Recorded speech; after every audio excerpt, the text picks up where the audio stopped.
السلام عليكم ورحمه الله وبركاته. فيديو جديد ان شاء الله. هنعمل النهارده مع بعض كيكه الموز بطريقه سهله وبسيطه ان شاء الله. يا رب تجربوها معانا وتعجبكم وتنور رضاكم.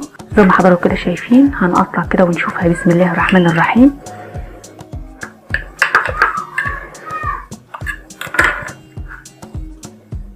زي ما حضراتكم كده شايفين معانا كيكه سهله وبسيطه ان شاء الله تجربوها. ما تنسوش طبعا تعملوا لايك والاشتراك وتفعلوا جرس التنبيهات علشان يوصلكم كل جديد. يلا بينا نشوف الفيديو مع بعض ونشوف طريقتنا ونشوف مكوناتنا. يلا بينا. ان شاء الله هنعمل النهارده مع بعض كيكه الموز بطريقه سهله وبسيطه ان شاء الله. نسمي بسم الله الرحمن الرحيم ونقول مقاديرنا مع بعض. معانا طبعا كوبايتين من الدقيق، ومعانا 3 بيضات، ومعانا كوبايه من اللبن، وكوبايه من السكر، ونص كوبايه من الزيت طبعا نعاير بنفس الكوبايه. معانا طبعا باكو من البيكنج باودر ورشه الملح، ومعانا فانيليا، ومعانا طبعا نص ليمونه.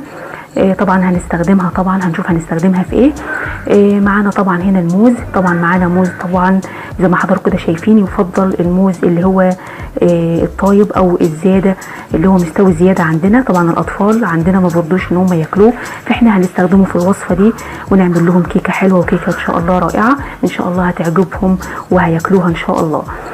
دي كل مقاديرنا وكل مكوناتنا مع بعض. يلا بينا نشوف هنعمل الطريقه ازاي.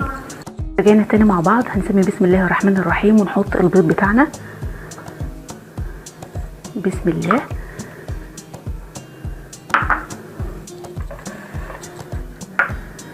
وهنحط الفانيليا بتاعتنا والسكر. بسم الله.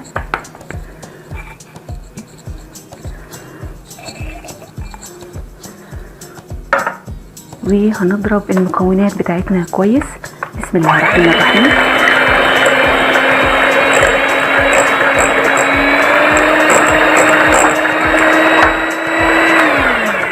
هنضرب طبعا المكونات بتاعتنا لحد لما السكر بتاعنا يدوب.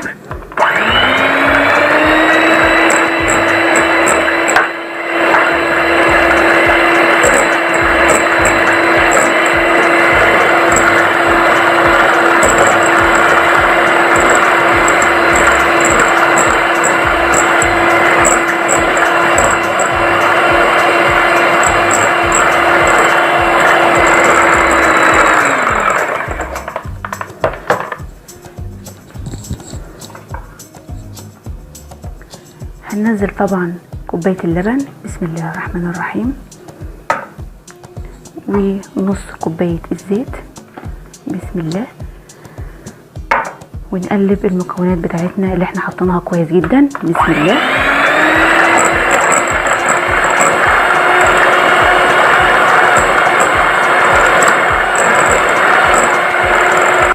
رجعنا تاني بعد لما ضربنا كل المكونات بتاعتنا كويس. هنبدأ نقشر الموز بتاعنا. بسم الله الرحمن الرحيم. ونحطه طبعا في قلب الخليط بتاعنا. بسم الله. هننزل كل الكمية اللي معانا.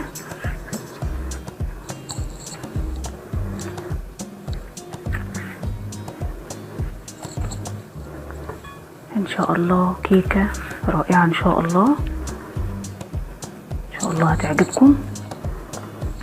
خلصنا كده الكمية اللي معانا. وطبعا معانا نص الليمونة اللي احنا قلنا عليه. عصرت بس نص ليمونة للموز علشان ما يسودش معانا طبعا. ولو عندنا برتقان فريش نقدر ان احنا ننزل 3-4 معالق طبعا. هتدي طعم للكيكة بتاعتنا. وبرضو نفس عملية الليمون بتعمل طبعا ان الموز بتاعنا ما يسودش مننا. يعني لو عندنا ليمون نشتغل بيه، لو ما عندناش عندنا برتقان برضو نشتغل بيه. الاتنين كويسين جدا وبيأدوا نفس الغرض. هنخلط كل مكوناتنا مع بعض.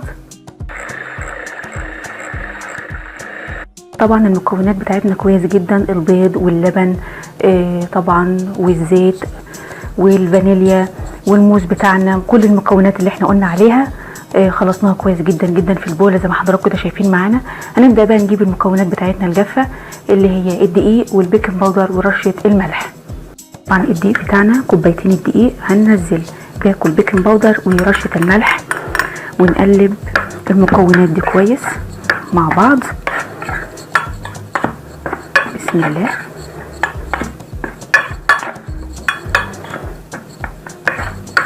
وهننزل بيها على المكونات السائلة اللي معانا اللي احنا ضربناها كويس جدا. بسم الله.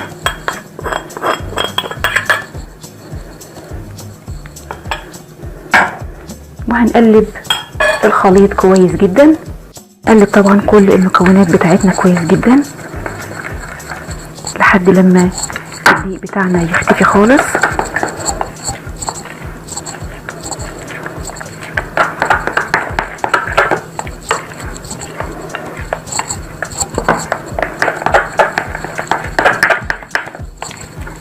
نقلب كويس جدا جدا.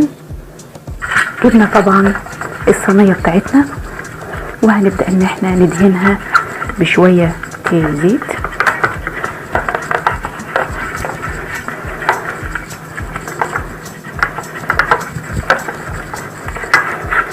ندهن كده الصينية بتاعتنا كويس جدا. بعد لما دهنا الصينية بتاعتنا كويس جدا بالزيت هننزل عليها بالكيكة بتاعتنا. بسم الله الرحمن الرحيم. هنا طبعا الخليط بتاعنا في قلب الصينيه اللي هندخل بقى في الفرن زي ما حضراتكم كده شايفين معانا. هندخلها بقى في فرن درجه حرارته 180 على الرف الوسطاني ان شاء الله. ولما تطلع ان شاء الله هنشوفها مع بعض. الكيكه بتاعتنا طبعا طلعت اهي من الفرن، ريحتها يعني مش قادره اقول لكم عليها من جمالها، وان شاء الله طعمها برضو هيكون رائع وجميل باذن الله. يا رب الوصفه تعجبكم ان شاء الله وتجربوها معانا وتنول رضاكم. ما تنسوش طبعا تعملوا لايك والاشتراك وتفعلوا جرس التنبيهات علشان يوصلكم كل جديد. من سلام عليكم ورحمه الله وبركاته.